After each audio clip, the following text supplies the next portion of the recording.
Assalamualaikum warahmatullahi wabarakatuh. Perkenalkan, nama saya Awalul Inayati. Di sini saya akan menjelaskan mengenai tujuan dan asas dari kompensasi. Yang pertama adalah tujuan dari kompensasi. Tujuan dari kompensasi meliputi A. Memperoleh personalia yang qualified, B. Mempertahankan karyawan yang ada sekarang, C. Menjamin keadilan, D. Menghargai perilaku yang diinginkan, E. Mengendalikan biaya-biaya, F. Memenuhi peraturan-peraturan legal. Dan pada intinya, tujuan kompensasi adalah memberikan kepuasan kepada semua pihak, karyawan, dan memenuhi kebutuhan hidupnya. Tetapi, dalam hal itu, pengusaha atau perusahaan tetap memperoleh keuntungan. Yang kedua adalah asas kompensasi. A. Asas keadilan. Teori keadilan menyatakan bahwa kompensasi harus diciptakan karena penting bagi manusia. Karena dalam teori keadilan, individu-individu menentukan apakah mereka dapat diperlakukan adil dan wajar dengan membandingkan rasio masukan atau keluaran mereka dan rasio masukan atau keluaran dari orang lain.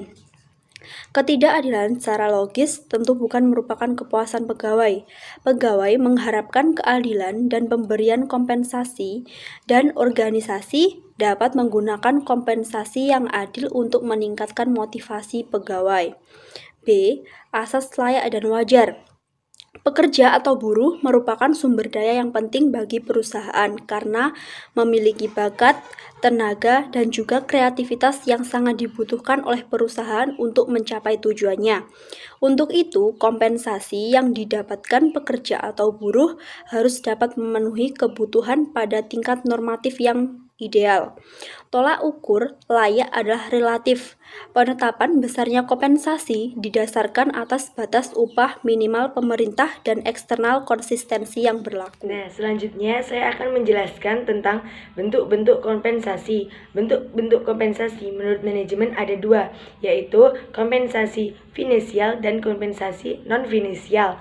Kompensasi finansial yaitu kepuasan yang bersumber dari pekerjaan itu sendiri, dapat diperoleh oleh manajemen dalam bentuk-bentuk yang menarik, tantangan, tanggung jawab, peluang dan pengakuan, perasaan akan pencapaian dan kesempatan untuk maju. Yang kedua yaitu kompensasi non-finansial. Kompensasi non-finansial adalah kompensasi yang diperoleh karyawan yang bersumber dari lingkungan fisik atau psikologis di mana seorang bekerja, yang dapat diberikan dalam bentuk kebijakan-kebijakan yang sehat, supervisi yang kompeten, rekan kerja yang menyenangkan, serta kondisi lingkungan kerja yang nyaman.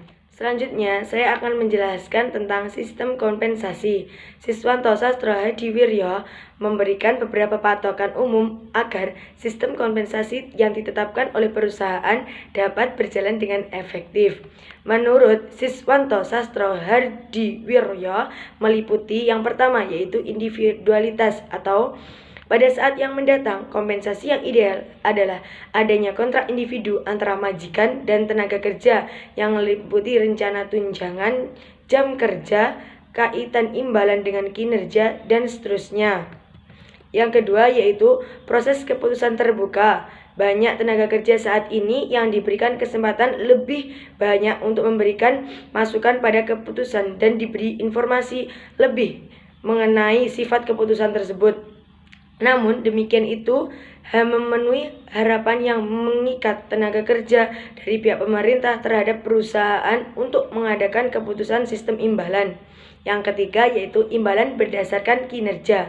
Sistem imbalan dapat berperan dalam meningkatkan motivasi tenaga kerja untuk bekerja lebih efektif, meningkatkan produktivitas dalam perusahaan, serta mengimbangi kekurangan dan keterlibatan komitmen. Yang keempat yaitu sistem kepantasan yang merata. Tenaga kerja tidak begitu saja menerima kompensasi yang tinggi, tetapi tingkat upah seorang tenaga kerja ikut menentukan apakah tenaga kerja tersebut berhak atas tunjangan khusus atau tidak. Pada umumnya, sistem kompensasi yang sering diterapkan adalah sistem waktu, sistem hasil, dan sistem borongan. Yang pertama yaitu sistem waktu. Kompensasi yang didasarkan pada sistem waktu ditetapkan berdasarkan jam, hari, mingguan, atau bulanan. Kedua, yaitu sistem hasil. Di dalam sistem hasil ini, besarnya kompensasi ditetapkan atas kesatuan unit yang dihasilkan pekerja, seperti per pasang, per potong, per meter, liter, atau kilogram. Yang ketiga, yaitu sistem borongan. Sistem borongan adalah suatu cara pengupahan yang menetapkan besarnya jasa didasarkan atas volume pekerjaan dan lamanya mengerjakan. Penetapan besarnya balas jasa berdasarkan sistem borongan cukup rumit, lama mengerjakannya, serta banyak alat yang diperlukan untuk menyelesaikan. Jadi, sistem borongan pekerja bisa mendapatkan balas jasa besar atau kecil tergantung atas kecermatan kalkulasi mereka. Baik, yang selanjutnya yaitu tahap penetapan kompensasi. Prediksi Kim dan Jay Schuster dalam Lucknas dan Tachkovich memberikan beberapa teknik tertentu yang dapat digunakan untuk mendistribusikan reward kepada sekolah, yaitu terdapat 6. Yang pertama yaitu komisi diberikan ketika pelanggan merasa puas atau unit tertentu mencapai target yang ditentukan.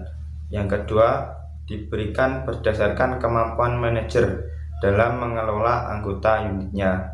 Yang ketiga, yaitu diberikan kepada pekerja yang memberikan kontribusi bagi pencapaian tujuan organisasi.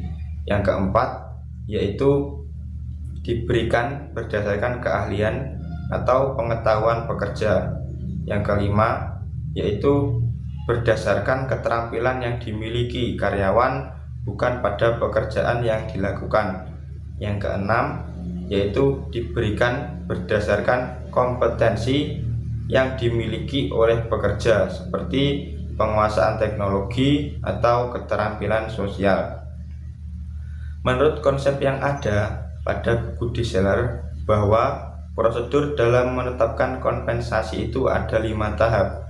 Yang pertama yaitu survei, yang kedua yaitu evaluasi pekerjaan, yang ketiga yaitu mengelompokkan pekerjaan serupa dalam tingkatan pembayaran, yang keempat yaitu memberi harga setiap tingkatan pembayaran, yang kelima yaitu memberikan tarif pembayaran.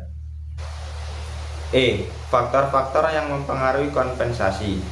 Tentunya dalam menentukan kompensasi untuk karyawan terdapat faktor-faktor yang merupakan tantangan setiap perusahaan. Di antaranya yaitu produktivitas. Perusahaan apapun berkeinginan untuk memperoleh keuntungan.